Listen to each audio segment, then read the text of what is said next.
If you don't want a divorce, get out of this house right now. All right. These words came suddenly from my husband. Obviously, I was taken aback. He must have been quite confident that I wouldn't file for divorce to go to such lengths to intimidate me. When I couldn't take it anymore, I decided to seek advice from someone else. My name is Anna. I'm a 30-year-old office worker. My husband, James, and I are about to celebrate our 5th wedding anniversary. We're still waiting for the blessing of a child. This has led to a constant barrage of questions from my mother-in-law about when she can expect grandchildren. My father-in-law passed away years ago. My mother-in-law lives on the inheritance he left behind. Honestly, I feel on the verge of a nervous breakdown with her constant prodding about grandchildren. Actually, I might already be there. Despite seeing me like this, my husband James doesn't lift a finger to help. In fact, he recently started siding with his mother, blaming me for our troubles. I used to adore him for his kindness when we were dating, but after we got married, his attitude completely changed. Without any consultation, he decided we would live near his childhood home. On my days off from work, I am summoned to his parents' house and made to do housework all day long. Of course, there are no breaks. While I'm busy with chores at his parents' house, the two of them either go out together or stay in watching TV and laughing. I was even yelled at once for making too much noise with the vacuum cleaner. After that, I was forbidden to use it and was told to clean with a broom and a rag instead. Then my sister-in-law moved back home. She was originally living in a neighboring town, but due to some personality conflict, she had recently moved back. Her return has only added to my burden. She has a 4-year-old daughter and expects me to make her kindergartner's lunch every day. When I tell her that it's impossible because of my job, I get yelled at by my mother-in-law saying, "Your sister-in-law is dealing with the aftermath of a divorce." My husband says, "Don't you want to be useful to the family?"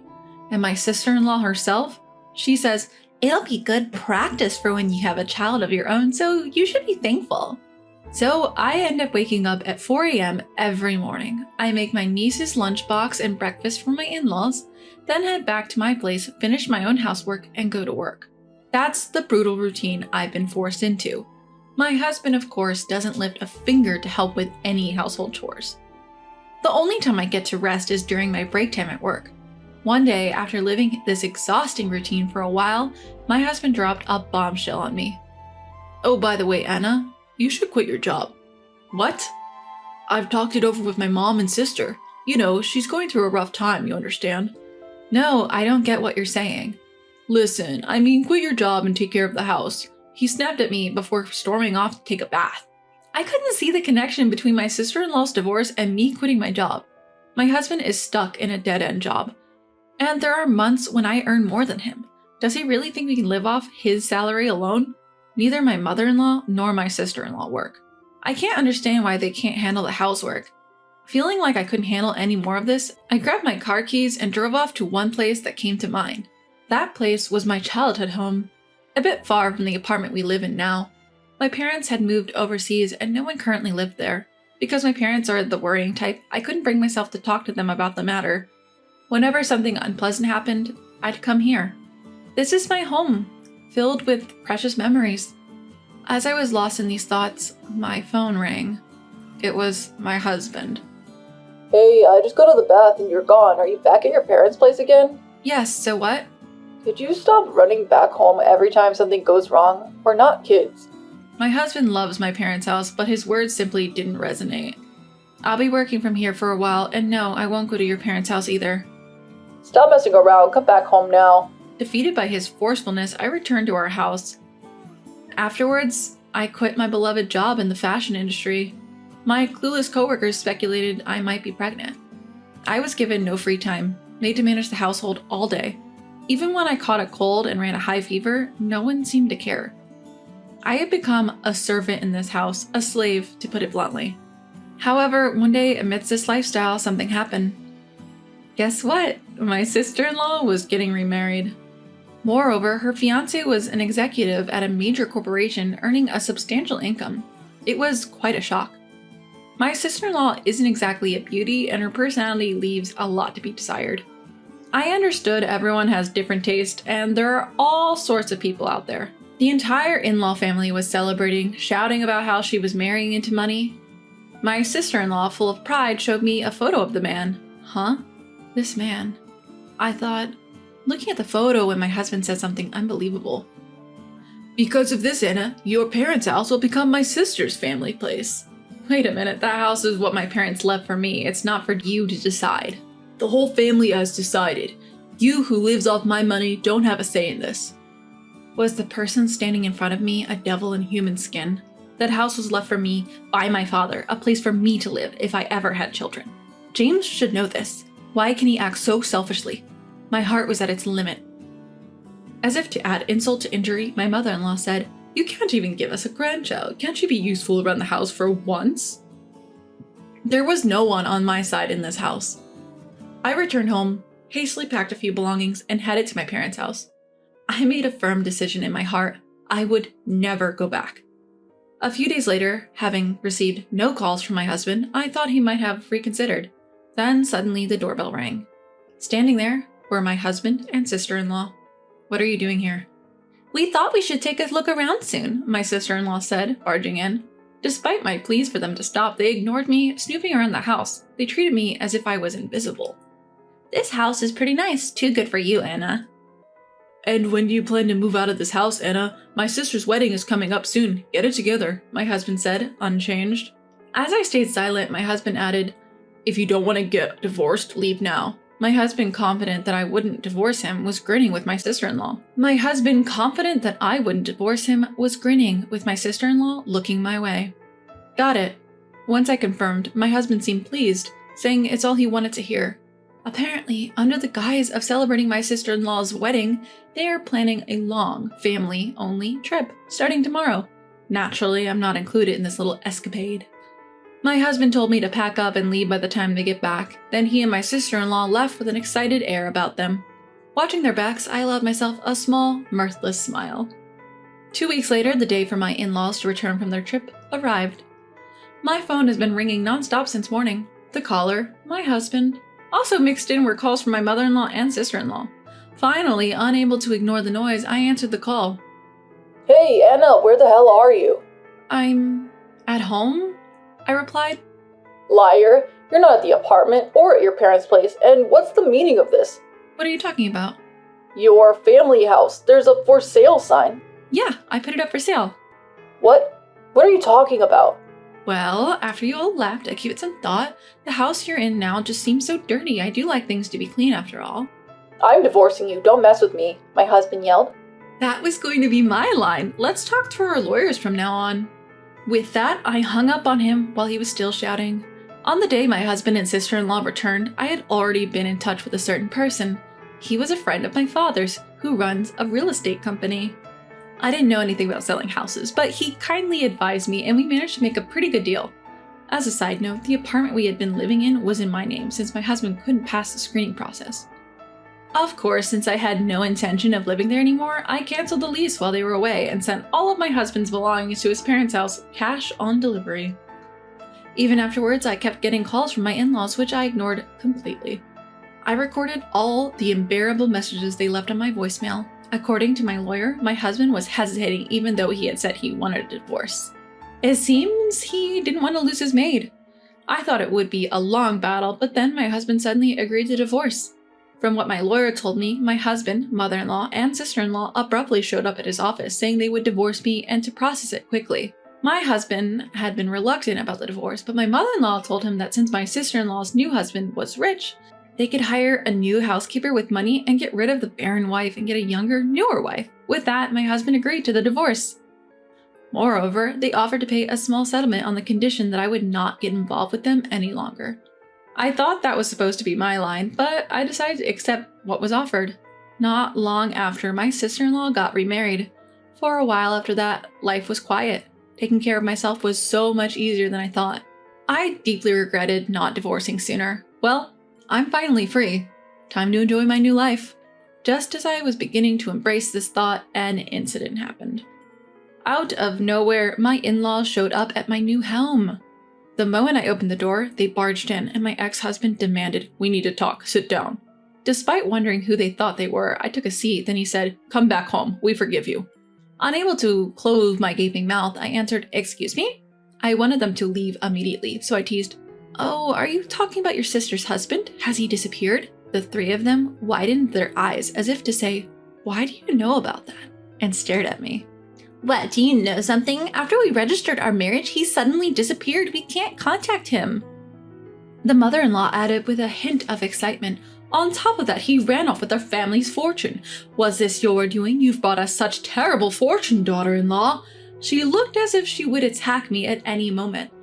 Tired of their baseless accusations, I decided to reveal a truth to them. "Wow, I didn't know your sister liked hamburgers so much."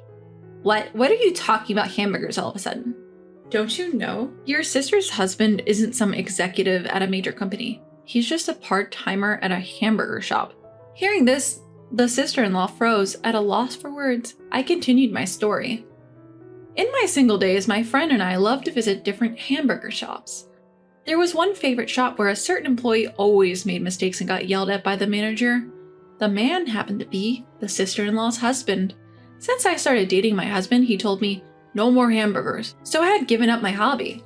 I had recognized the man from a photo the sister-in-law had proudly shown me, but I decided it wasn't my place to interfere and stayed silent.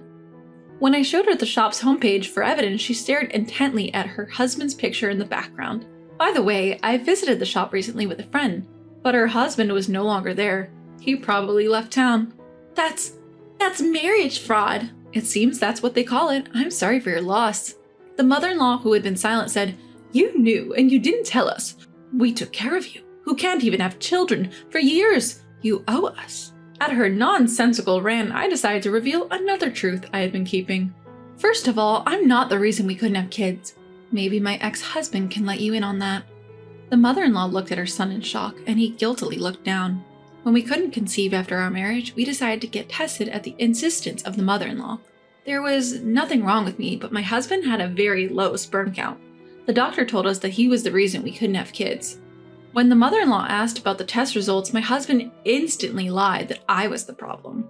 I was angry, but they just said nonsensical things like, "You have to support your husband."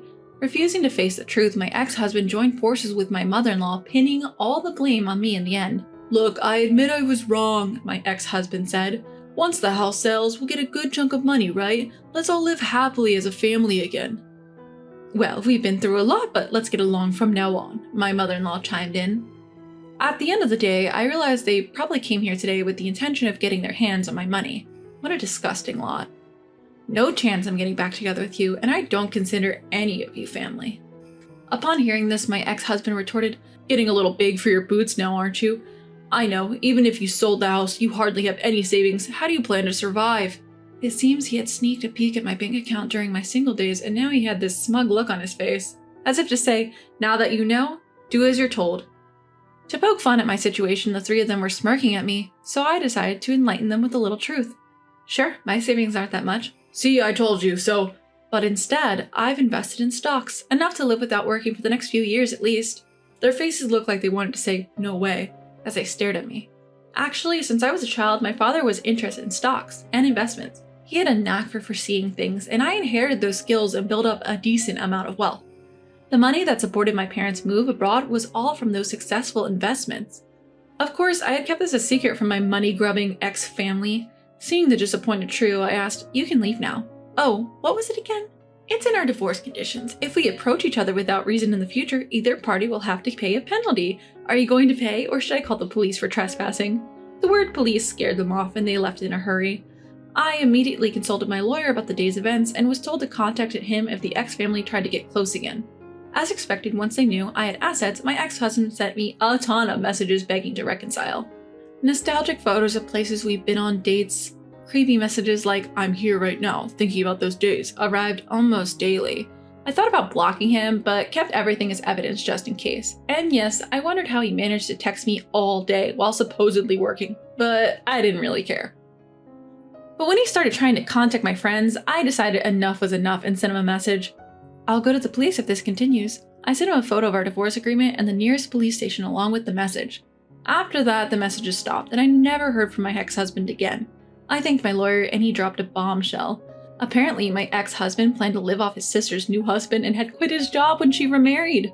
He was a fool for leaving a decent job at a decent company. "Document you asked for should be arriving soon," I told my lawyer. I had placed another request with the lawyer separately from this matter.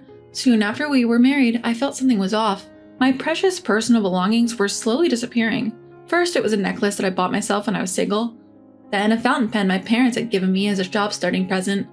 Bags, rings, and above all, the fountain pen was something I cherished greatly. When I talked to my husband about it, he yelled, "Don't worry about losing things." Suspicious, I installed a surveillance camera without telling my husband. What it captured was my husband and mother-in-law rummaging through my closet, grinning. Once my sister-in-law moved back in, the footage showed 3 people instead of 2. Taking advantage of my silence, their actions escalated. They were selling my personal belongings, their greed for money fueling their actions. They probably saw the balance in my bank book at that time. It continued until the divorce, so I collected plenty of physical evidence. Just as they thought I wouldn't claim anything, I filed for damages and compensation for emotional distress due to their actions. They must be panicking right now, but it's their own doing. As for what happened to the 3 of them, my sister-in-law's ex-husband found out about this incident, and it seems he took custody of their daughter. Seeing how my sister-in-law didn't seem to care for her daughter, I felt relieved. Just a while ago, I saw the daughter-in-law and what seemed to be the ex-husband happily holding hands and shopping. She had a happy smile on her face, something I never saw when she was at my in-laws. The 3 of them who wanted to live comfortably apparently applied for welfare, but they, being healthy and nothing else, were naturally refused. As for my husband, his pride kept him from finding another job. Eventually, he went to his old workplace and begged on his knees, but they had been hoping for him to quit and ended up calling the police, which he hated. He has to work, but it seems he can only find day labor jobs. My mother-in-law and sister-in-law had to pay me compensation, so they both started part-time jobs at a nearby supermarket. But the 2 of them, who have hardly worked before, are struggling with the unfamiliar work. Maybe it's coincidence, but since they started, the supermarket sales have dropped significantly. They got quite a strong nickname, the plague-bringing mother and daughter. By the way, the marriage scammer is still at large. I thought they owned the house they were living in, but it was actually a rental. Unable to pay the rent, the 3 of them moved to a rundown apartment that was infamous in the neighborhood. Their living is hand to mouth, and it seems they're always fighting. The other day, the police were called because their fighting was too loud. As for me, thanks to their help, I sold the house and used the money as capital to start a new apparel company with a colleague from my old job. Recently, we've been getting more customers and even featured in magazines and TV. Being able to return to the job I love is the happiest thing for me. Oh, and there's one more thing. I've met a man through work and we're getting married. His parents and siblings are very kind and they've been treating me very well. What's more, we're expecting a baby, and I'll be the mother I've always dreamed of being next year. I'm the happiest I've ever been in my life right now.